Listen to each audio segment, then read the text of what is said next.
Right on. Well, hey, it's great to meet you. And before we get into the Babylonia Suite, I want to begin our conversation with what we've lived through for the last 3.5 years or so, this global pandemic. How did you get through it? And how good does it feel to have an album out now? Boy, um, it's been very difficult. I have a family. I have two little kids, and back at the beginning of the pandemic, I remember we were all in the house together all day because the kids couldn't go to school. School was closed, and we were doing online school. And my son, I remember like trying to do online school with him. I was like holding him in my lap, and he was just like squirming, like trying to get away. Yeah. He, um, yeah, that part was really tough. And then Yeah. as far as music goes, uh, I had a tour booked.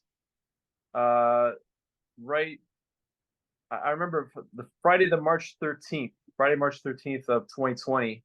I had a show booked that night in Guelph, Ontario, which is just a little bit outside of Toronto. Had to cancel that show. I had a tour booked to Ottawa and Montreal, which are like Montreal's in Quebec. Ottawa's the capital of Canada.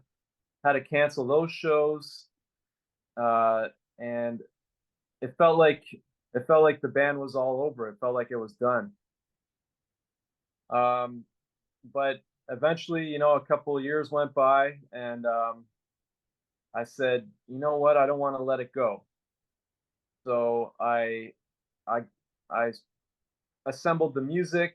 I got some musicians together, and I restarted the Babylonia project. And so it is great to uh, feel that I lost all that, but I put it back together, and it came back stronger than ever. So I'm fine right now. I feel good about it. So, what were the artistic forces that went into this project? How did you put it together? Um, I mean, kind of funny. I used to play a lot harder, like louder music, let's say hard rock and stuff like that.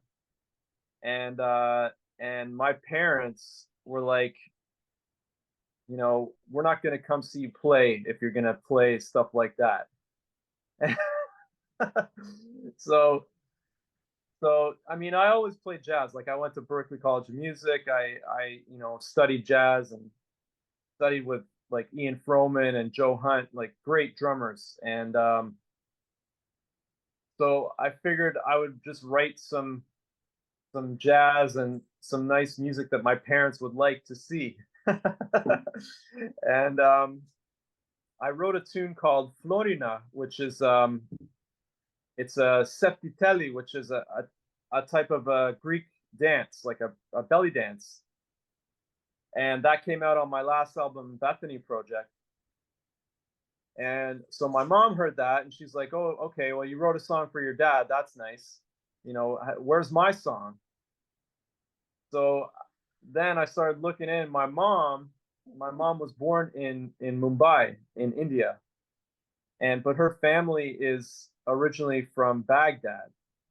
So they're Jews. They go way back like 2,500 years. And so instead of just writing one song for my mom, I wrote a six-part suite for her family that traces the lineage and the voyage of them from pre-Iraq. It was like called Babylonia or Mesopotamia. Yeah. It was in Mesopotamia called Babylonia, and they lived there for generations, thousands of years. And eventually it became Iraq, and then they left and moved to Mumbai, where my mom was born, then to England, then to Manchester. So really the music that I wrote was inspired by all these places, and just the journey of my mom's family. Yeah, that's wonderful. So, at the end of the day, what are you hoping the listener gets from this album? Um, I'm hoping, you know, I years ago I used to listen to Pharoah Sanders records like Jewels of Thought and Tawheed. I don't know how to say it. Tawheed. Um, and obviously Coltrane, like A Love Supreme and stuff like that. And those albums they had a spiritual feeling to them. Yeah. And with Pharoah Sanders, he had that singer Leon Thomas. You remember that? You remember that guy? Yeah. I like getting a warm feeling from a record, where you feel transported almost to another place. You feel calm, you feel, stimulated or whatever by the music.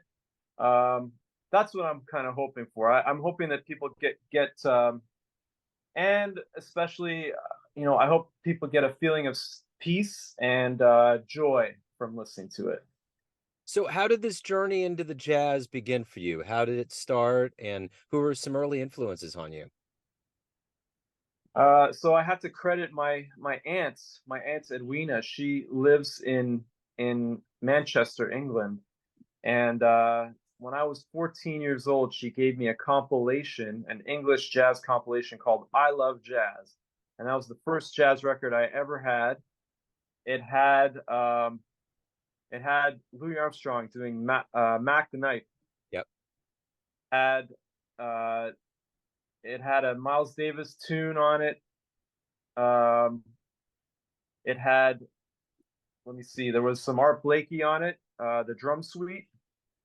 It had, no, I'm sorry, Cubano Chant. Max Roach was the drum suite. Yeah. So I loved that tape, and I just wore it out and listened to it over and over and over again. And then she bought me like books about jazz, so I started reading about it. Um, Really, I have to say the first drummer that I got interested in was Max Roach. Yeah.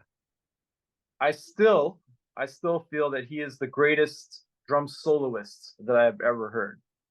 Um, like the early Max Roach that I used to listen to, like a friend of my dad's had the Massey Hall concert.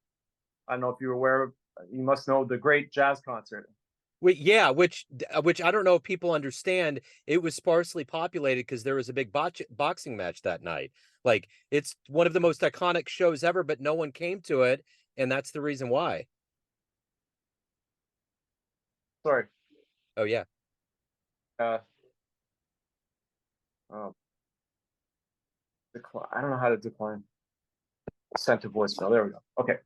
Did you know that there was a boxing match going that night? Was it Joe? No, wait. Who was fighting? Rocky Man Marciano. alive. It was a big fight. I can't remember, but I know that they said that no one really showed up, and it was one of the best concerts ever captured.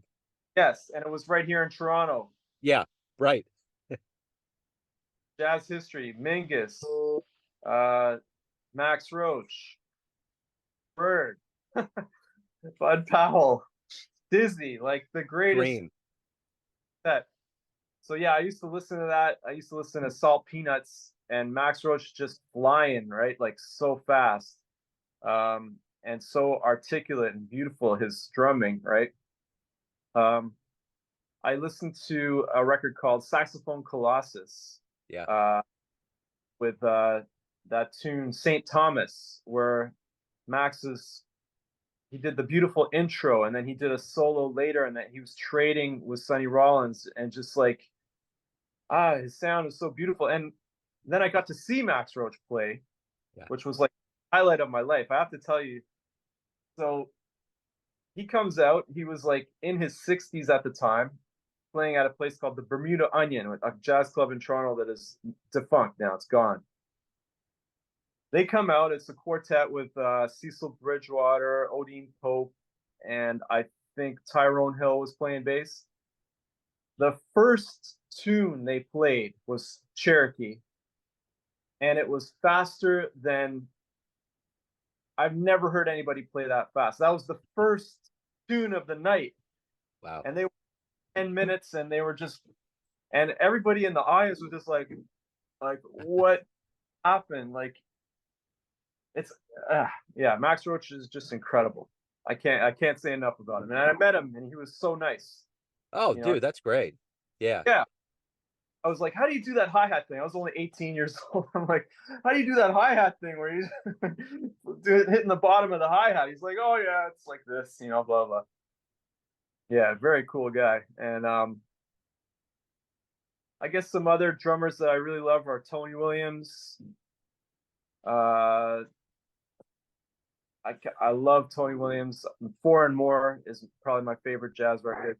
Miles Davis, Four and More. But there's so many great musicians, and you know, I go on all day. Yeah. So Start with what was the very first live jazz show that you ever saw that blew you away? the first live. Okay, I remember that. That's I think my aunt took me when she was in Toronto. She took me to see Wynton Marsalis, Wow.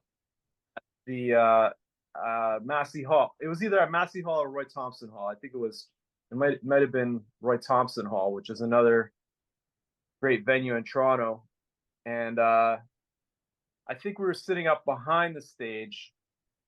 And the thing I remember about that show, that was about 1987, right? So Wynton was still, you know, the young lion who just swept in and basically brought jazz back from the dead, right? I mean, like in the late 70s, jazz was it was virtually non-existent and in many ways, like fusion had kind of taken over and acoustic jazz was really on the way out. But Wynton, when he came, he brought it back. Like he single-handedly brought that jazz back. He started like jazz education. Anyways, I remember his drummer did a crazy solo that night. He was playing on the sides of the drums. I had never seen that before. So yeah, Wynton. That's cool. I've never heard that Wynton was kind of the one that ushered that in. I'm not surprised. I mean, especially from the lineage he comes from, that they were very steeped in that tradition of being in the cradle of jazz in New Orleans. I don't think any of them wanted to see that go away, but yeah, because the CGI era and all of that electronic stuff was really trying to kind of snarfing it out. And everybody was kind of going with Miles's lead because he went through the electronic era. So yeah, it's gold. It's good that he pulled it out of the abyss, you know? I mean, everybody's got their own opinions about Wynton. Like, some people love him, some people hate him. But yeah, I respect what he's done and bringing back the Lincoln Center and all that kind of stuff. And he's just full bore. He's just jazz all the way, right? Like, he had a lot of classical records when he was first starting out. I don't think he's doing that too much anymore. Yeah, he did. I don't get the argument against him. I mean, even if you do have a Bard against levels of him bringing back the New Orleans Dixieland vibe or whatever, I've never understood why people could not like what he does. He has been such a torchbearer of the entire idiom of jazz. It doesn't make sense to me.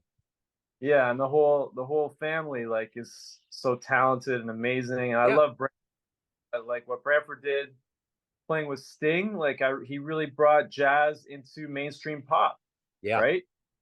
That record had a huge influence on me. Dream of the Blue Turtles by Sting, Kenny Kirkland, Omar Hakim, Branford. Like, if you're listening to pop music, you're a kid listening to pop music, you're 12 years old in 1985, and somebody puts that record on, yeah. like it completely blew me away, man. Completely blew me away. And Omar's drumming, and then I would go back and listen to Omar, what he did with Weather Report. And then there was a TV show called Night Music. I don't know if you remember that with Yeah, David Sanborn's TV show. Omar was the house drummer. yeah.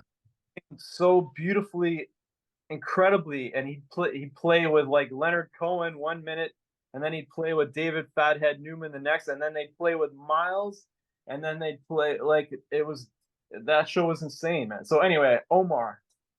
So I got two thoughts real quick based on what you just said. There's a world-renowned trombone maker here in Kansas City. They redo trombones, and Delfeo came through, and he was a totally cool cat. Like his just the whole thing about him. But you just saying that right there about this eclectic jumping around mix of music.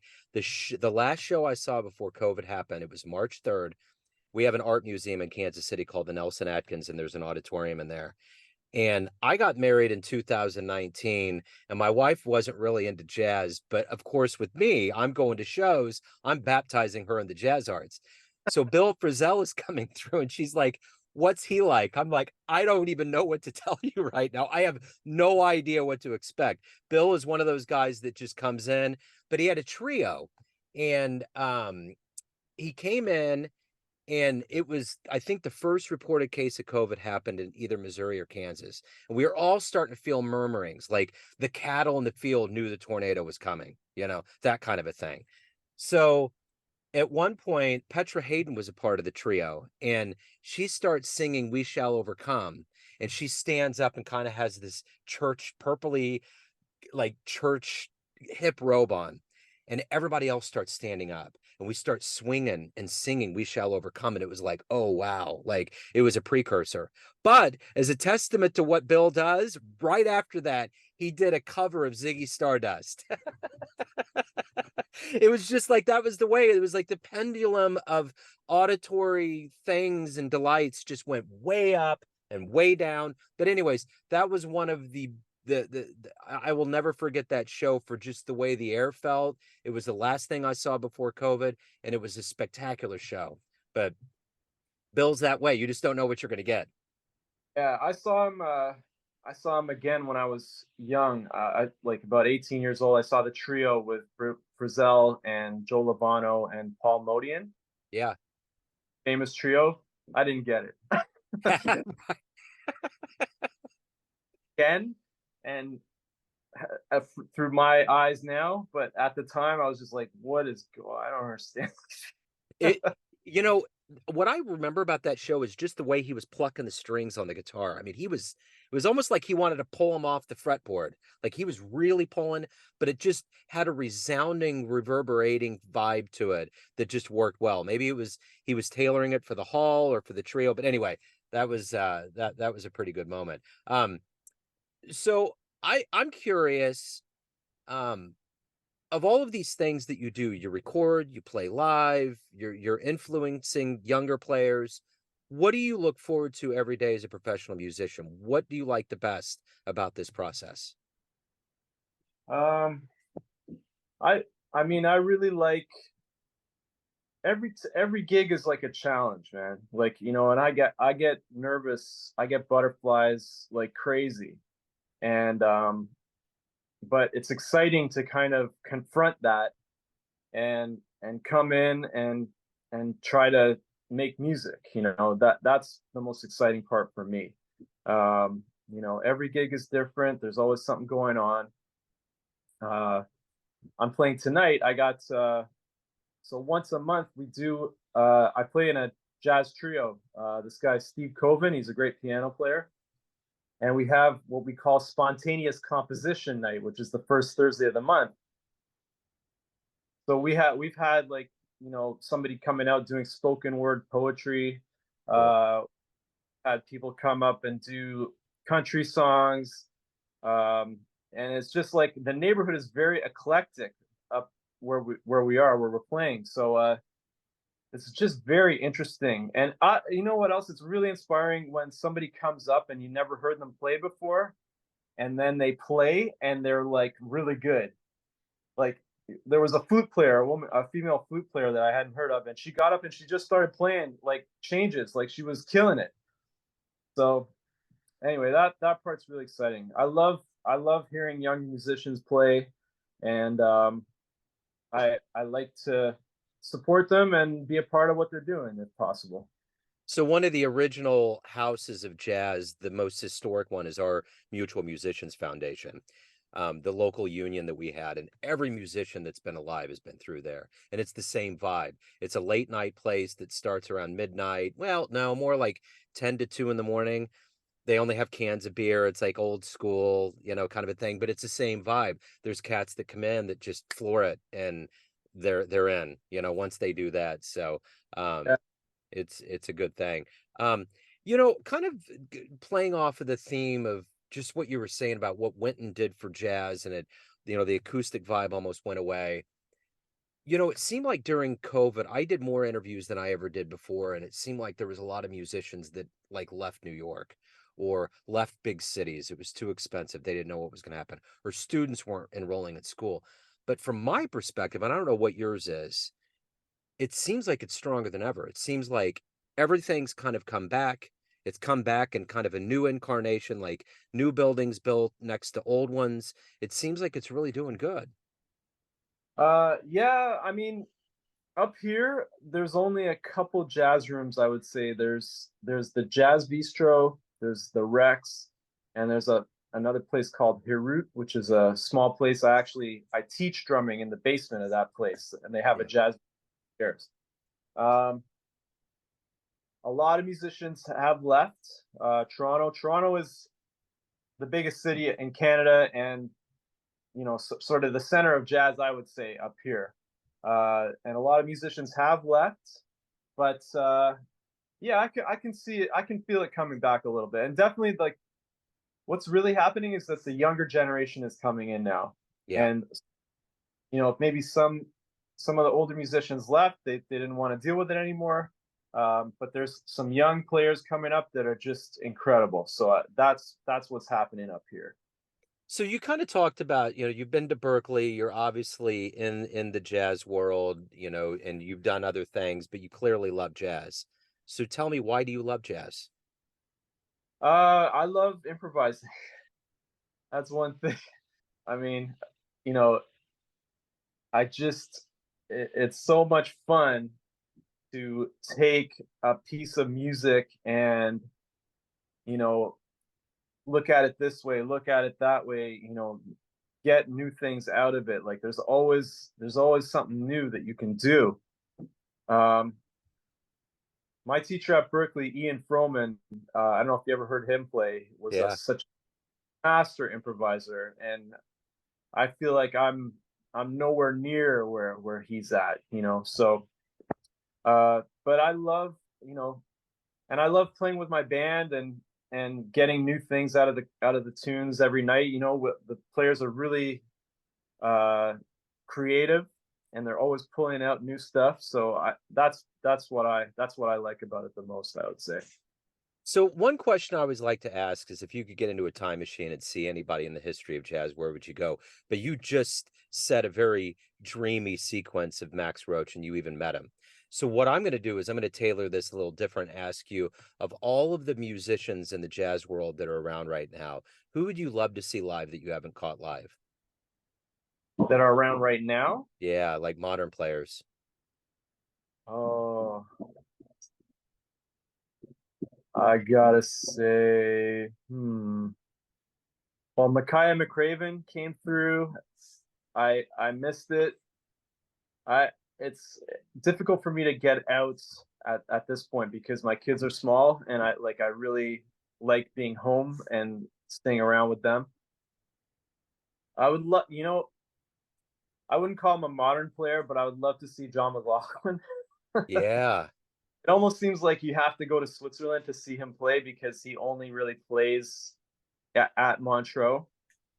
But he, like, as a composer, he's just so ridiculous. That like Dance of the Maya, some of those pieces that he wrote with Mahavishnu, and then Shakti, the compositions and his playing is just so masterful. So I would love to see John McLaughlin sometime. John, come to Toronto. Where you? um, He he told me one of the best Miles stories ever. I interviewed him about probably in 18, I think, and he had this recording on tape, and he gave it to Miles, and Miles loved it. And he said at that point, I could have just floated up into the clouds and I would have made it. It was a big moment. Um, yeah, yeah, yeah, like, and Miles also recognizing that, like, because yeah, this English guitar player comes up, and it's like, but Miles was he heard it. He yeah. he saw. Same with Tony Williams. Tony Williams being 17 when he joined Miles's band. Like, you know, that's amazing, man. Like, so Miles was a great judge of talent, I would say. I always heard that Miles, when he built a band, he started with the drummer and then Okay. built around it. That was his philosophy. Um, Yeah. you know, someone else that just came through town, and one of our very well-respected jazz reviewers said that she was absolutely the real deal, with Samara Joy. She performed at a local place here downtown and said that she was phenomenal. Vocalist? Yeah, she's the singer that won the Grammy last year. She's a young Yeah. singer. Yeah. My wife and I were checking it out. Yeah, she's definitely her range is incredible, and she Yeah, does sound someone from an earlier era. yeah, And yeah. I always hear that Cecile McLaurin-Salvant is just like, if you catch her live, it's transformative. what does she play? She's a singer. Vocalist too? Okay. Yeah, she's a vocalist. So, yeah, so we're just adding to the pile here. Sure. Yeah. So, if anyone out there wants to get the Babylonia Suite, anything else that you've done, learn about live shows, anything about your world, where's the best place to go? That would be my website, which is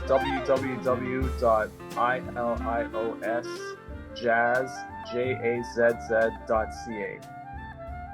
That's Right where on. you find. My album is supposed to be out on Spotify and everything today, but there's like a little technical glitch. Okay. So trying to solve that. And once it's all good to go, then my album Babylonia Suite is coming out today, November 2nd, on Spotify, Apple Music, Bandcamp. It is on Bandcamp. And you can hit me up for a physical copy too if you want. Right on, man. Hey, thank you so much for taking a minute out today to talk about the album, your world of music. I really appreciate it. No problem. Nice to meet you, Joe. Nice to meet you. And before you